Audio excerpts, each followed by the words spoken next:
You're listening to the Otis Jiry channel.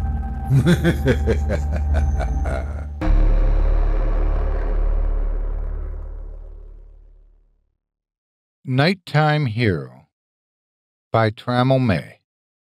Narrated by Otis Jiry.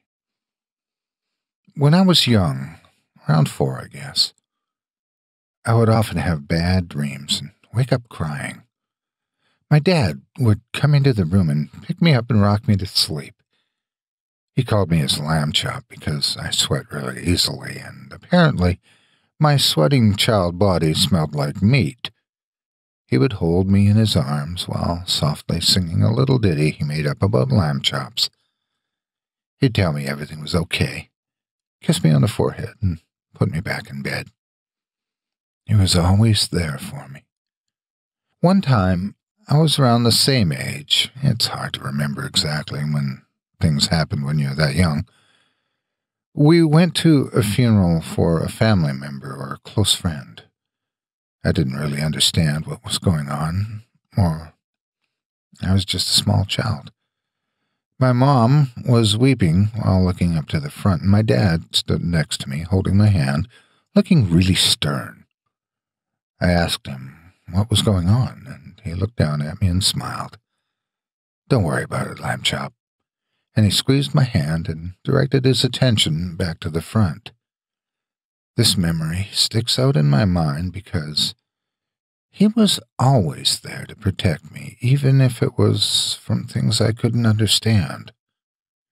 He worked a lot, and I mean a lot. I only really saw him at night. Every morning, I would wake up and hope he was still home, and I would ask Mom, "Where's Daddy?" "Your father left," she replied. She had sadness in her tone. She obviously was upset over the fact that he worked so much that he couldn't even be around for breakfast. It really wasn't that sad to me because my dad was the best dad anyone could have. I feel like it was almost every night after he had come home from work, I was scared of ghosts, and he would come in and say, "Don't worry, lamb chop. I'll stay here all night and make sure no ghosts get you." I told him he was like a superhero, but he said, "I may be a hero, but only at nighttime. During the day, you need to be strong and be your own hero, lamb chop. Your mother and myself can't always be there for you, but that's okay because you're my son. You can be a hero, too." I didn't really know what he was talking about, but I was glad he was there. I was never afraid when he was in my room. He would sit all night in a chair by my bed. Sometimes I would look at him and he would be staring out my window into the beautiful night sky, winking back at him through the window. I hated the fact that he worked so much. That year, I was really excited for Father Sunday at school. Everyone's dad would come in and tell the class about their jobs. Little did they know this was actually some sort of demented game for children to compare dads and figure out whose is better. "My dad could beat your dad up," one would say. "Oh, yeah? Well, my dad makes more money than your dad and could hire a wrestler to beat up yours." I felt so left out. I'd rather be the kid with the dad that could be beaten up by all the others instead of what I was. The kid with no dad. Why didn't he show up? He knew how important it was to me. I told him that I was being picked on and how all the kids would say, "Where's your dad? You don't have one." And they would point and laugh. He felt bad and told me he was sorry, but he couldn't get away from work. My anger vanished when I saw the look on his face. He truly was sorry. He was my dad, the best dad in the world, and suddenly showing him off didn't mean so much.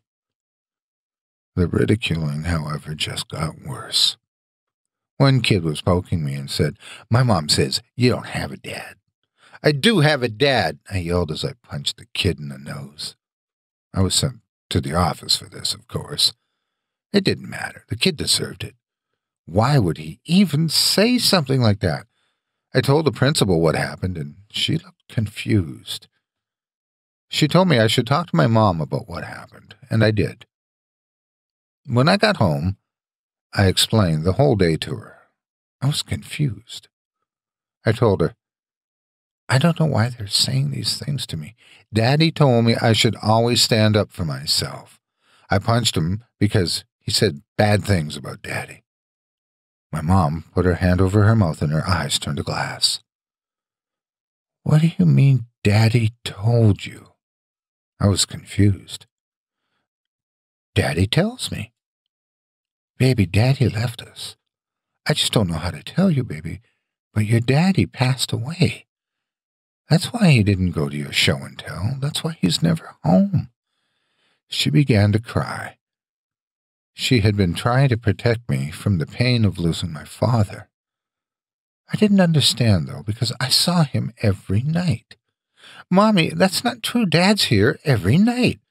He protects me from ghosts and sits up with me all night. She was crying and looked confused. I don't know if she thought I was crazy or thought I was lying, but whatever it was that I said greatly upset her. My mom eventually found her composure and straightened up. She told me that I had to grow up and be a big boy. She said that Daddy was gone and was never coming back. I was so confused, so I decided to ask my dad about it that night. Daddy, are you dead? Why do you ask that, Lamb Chop? He asked with a quizzical expression.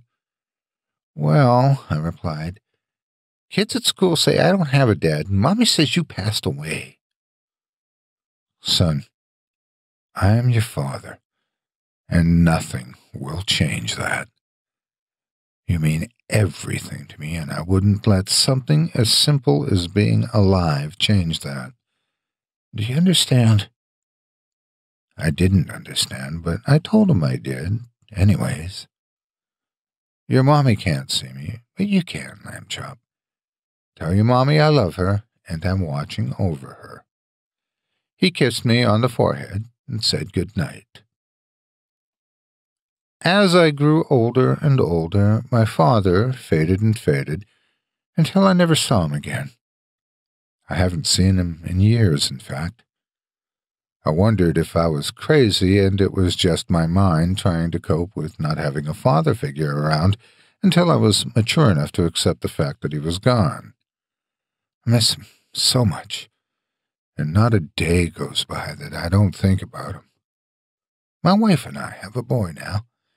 He's 5 years old in a few days. He's the most important thing in my life right now. My wife and I treasure every moment with him. I want to always be there for my son and give him the father figure I thought I had, but only for real. I have breakfast with him every morning, and I can't wait to go to his show and tell. One morning, my son came up to me and said, Daddy, why don't we ever let Grandpa have breakfast with us? Grandpa lives far away, thinking of my wife's father. He can't come to breakfast. My son replied, No, your daddy, Grandpa. He's so funny. He giggled gently. He calls me Lamb Chop Jr. I couldn't believe my ears and my eyes filled with water. What did you just say? Grandpa calls me Lamb Chop Jr. He said he's sad that you don't see him anymore, but he watches over you every night. He said he would watch over me, too. He said he will be my hero, but only at night time.